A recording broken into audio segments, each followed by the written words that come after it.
we all use the same studio, and I use their band and other musicians. The days of bringing your own band into the studio and recording are kind of not really how it's done anymore. So we do hire on different pieces that each song requires. But for the most part, man, I use Jude and his guys, and we just do it right there at the studio in Ennis. Now, are you recording? Is your recording strictly digital, or are you doing some analog overdubbing as well? You're speaking Japanese to me, really, honestly. I guess have I'm that dating problem myself. Damn it!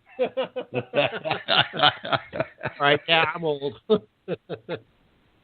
Okay. Big rack of compressors and stuff like. It stuff runs through before it goes to the digital interface. That's about the extent of my knowledge. Well, I can relate to that. I don't get too deep into the technical end myself. Well, back in the day when David and I were both on terrestrial radio, which we spent many years doing, a lot of the production that we did was with half-inch, 1-inch analog tape, 8-track, not the 8-track player, but 8-track overdubs, and you just got this beautiful, gorgeous, warm sound that analog offers. And but the thing is, you had to be careful, because if you did too much overdubbing, then you'd start getting a real loud hiss, and that was always the drawback to it. But I tell you what. The guy that's heading up your production team, send along our compliments, because he's really done a nice job with that. Well, absolutely will do, and I appreciate that. And I get that quite a bit, so that's why I stay where I'm at. I don't blame you. I don't blame you a bit. What's coming up in the future for you besides a lot of hours on the road? Well, since we just dropped the fourth single, we actually debuted on the charts here in Texas this week, number 96, so we're on there. And now the big push is obviously to go break away from the day job and get on the road during the week and do radio interviews with terrestrial radio, and of course I do as many phoners and online type interviews as well.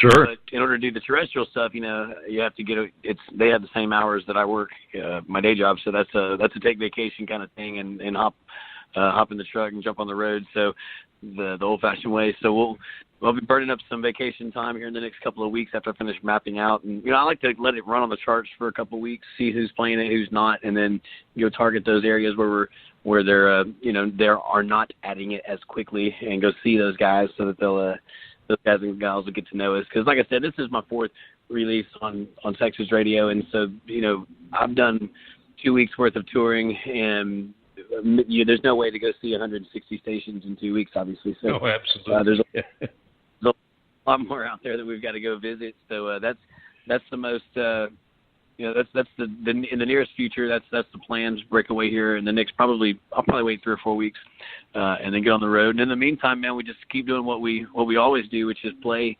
as much as we can on I usually play 3 to 4 times a week. The band as a whole, there are less of those gigs at this level, so we tend to play, once a week, or 3 or 4 or 5, 6 times a month, something like that, full band type. We just played a big festival at a big town center here this past weekend. We've got the Houston MS Walk this weekend, which is a big deal. Yeah. Oh yeah. The girl I've been with for 2.5 years now was diagnosed with MS last year, so that's been a big thing. Oh, absolutely. Yes. Really a rough road for sure, but she's an actress and a singer and a fitness coach and a model, and so she's always had a real healthy lifestyle. That's helped a lot, because in order to fight the disease, it's a lot of nutrition based and exercise and that kind of stuff. So it wasn't a big lifestyle change for her, fortunately, already, because she did most of that stuff anyway.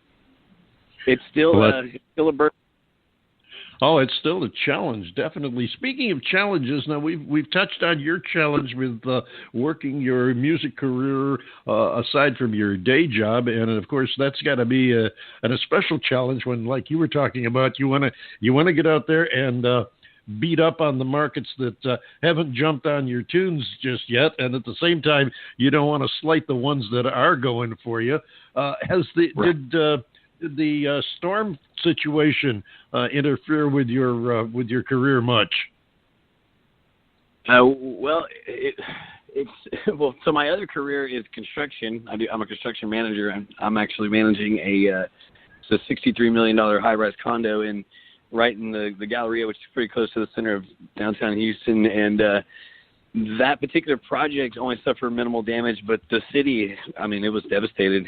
There's more work on that side of the fence out there right now than we can handle. There's people coming in from all over to help out, and of course the bad part about that is, as with any catastrophe, there's people coming in from all over to try to take advantage of other people as well. Unfortunately, but yeah, there's the workload. It has been huge, but on the good side of things, just to watch Houston and Texas as a whole come together the way that they did to help, strangers helping strangers, was really amazing. And sometimes we get focused on all the bad things that are going on in the world and lose sight of the good in mankind that still exists. It was just good to have a nice reminder. We had people that were, grabbing boats and going out to houses to rescue families and pets, and then you had everybody coming together and letting people that stay in their homes. And then we had the big George R. Brown Convention Center was full of people that had to be evacuated from different areas, and so likewise, guys like myself, we were able to go perform.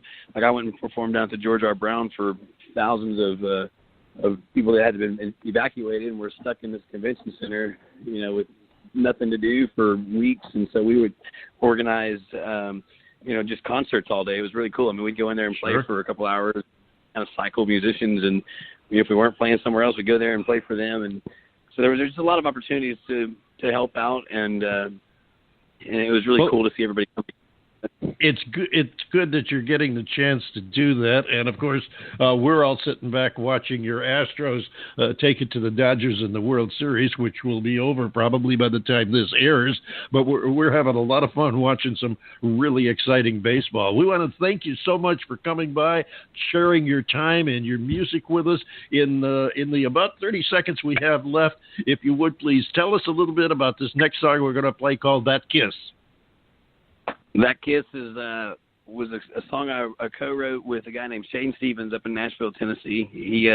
He co-wrote on the Lady Antebellum hit American Honey, which was his first number one mainstream country single. And he and I jive really well. We've written a couple together, and this one is one of my favorites off of the album we've got out right now, and it's my current radio release, which is number 4 for me here in Texas.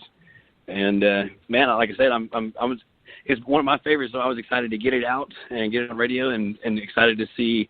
It's already off to a pretty good start, but excited to see how far it goes. Fantastic. Thank you once again. Ladies and gentlemen, look him up online, listen to his music, drop him a line and tell him what you think of it. Ladies and gentlemen, that is Will Carter. This is That Kiss.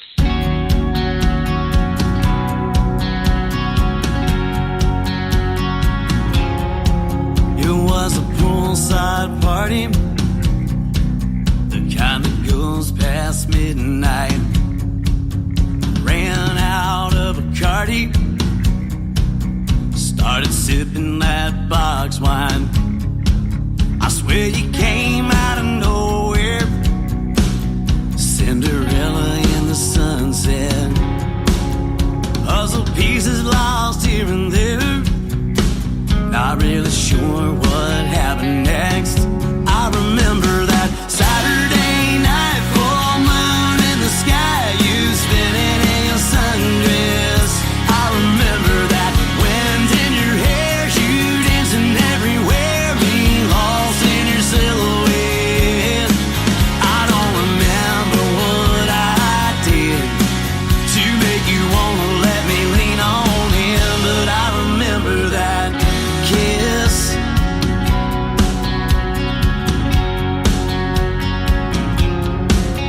It all changed in a minute.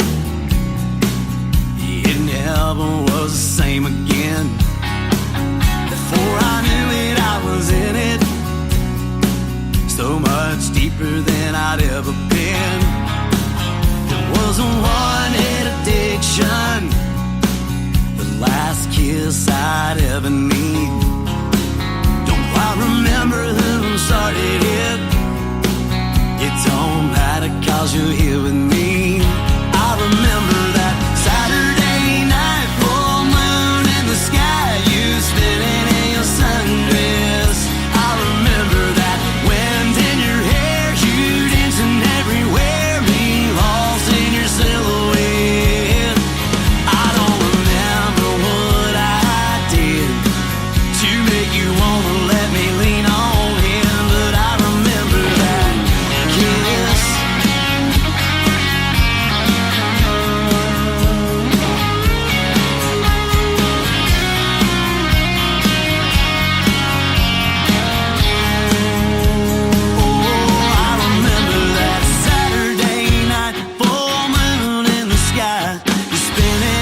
Sundress. I remember that wind in your hair, you dancing everywhere, me lost in your silhouette.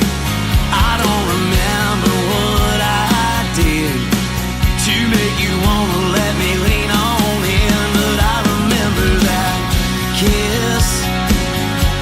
Yeah, yeah, yeah, kind you can't forget.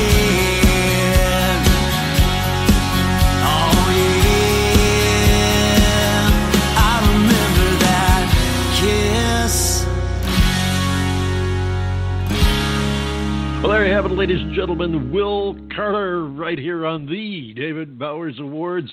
And remember, you can find all of our upcoming information right here on Blog Talk Radio. Follow us here, also on Twitter and all those other places John Bon Jovi will tell you about. We want to thank you to our guests today, Will Carter and Karen Caruso. And we want to remind the artists out there who may be listening, if you'd like to be considered as a guest on the show, or at least have your music played and previewed on the show, or if you know someone who fits those categories, drop us a line, David at TheDavidBowers.com. We'll look forward to seeing you again next week. John Bon Jovial, take us home.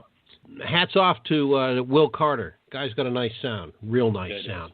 Hey, ladies and gentlemen, thank you so much for being with us again this week. The David Bowers Awards is broadcast around the world from the studios of Computer Help USA in Naples, Florida, and also from the Valley of the Sun in Phoenix, Arizona. And we are available for free. Can you beat it? Free on Blog Talk Radio. You can find us on iTunes, iHeartRadio, YouTube, Spreaker, Amazon, Alexa, as well as SoundCloud, Mixcloud, 365 internet radio stations, Tumblr, a myriad of places where you can find us every week. Click the follow link on Blog Talk Radio and like the David Bowers on Facebook, and Facebook will like you back. Follow us on Twitter and Facebook to keep up with the show and all the other indie news and music news information that's going on. Be sure to join us next week for the David Bowers Awards, Saturday at 5 p.m. Eastern on WRFZ-FM 106.3, Rochester Free Radio, Rochester, New York, and on Blog Talk Radio Sunday at 2 p.m. Eastern. That's 11 a.m. Pacific and 6 p.m. Greenwich time. And you'll get more information on indie music and talk with the artists that make it happen, more information than you'll know what to do with. So until next week, for the David Bowers, Nick the Geek, Hopalong Sarcassity, and all the other crew of fine folks here at the David Bowers Awards, my name is John Bon Jovial. I want to thank you very much for being with us. We'll see you next week with peace and love.